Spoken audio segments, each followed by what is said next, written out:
Hi, my name is Kirstie, and as I have been thinking about tithing, I've realized that I have a bit of a unique perspective because I am someone who receives the tithes of others.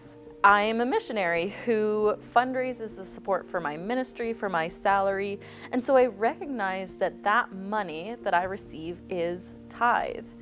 It's money that's been given by others for the furtherance of God's kingdom. This sometimes makes me think of the Levites who were called into ministry, who lived off the tithes of the Israelites.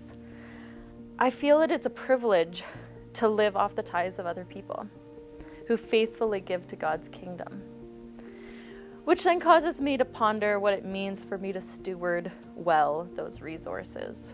I see it as a responsibility to be a good steward of the finances that people choose to gift to my ministry, to ensure that people's money is being used to share the gospel well with young people.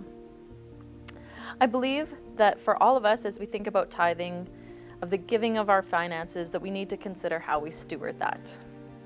Firstly, are we giving out of our abundance or what we would consider extras, or are we giving our first fruits?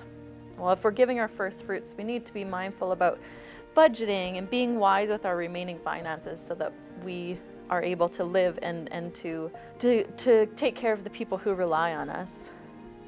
Second, are we being wise and discerning about where we're giving our first fruits? Are we giving to where others think should be a priority? Are we giving to a cause that makes us feel sad or happy? Our emotions, what are leading us to where we're giving?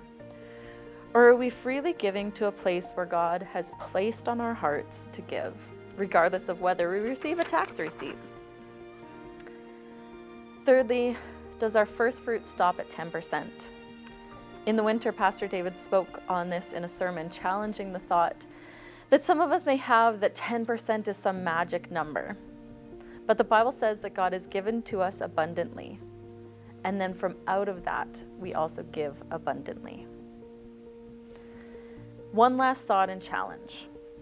Is our tithe only money?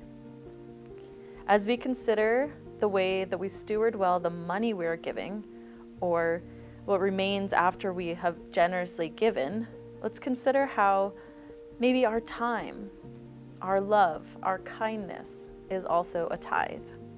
Something that God has given to us and that we can give, that He expects for us to give to others, so that others can be pointed towards God and His abundant love for them.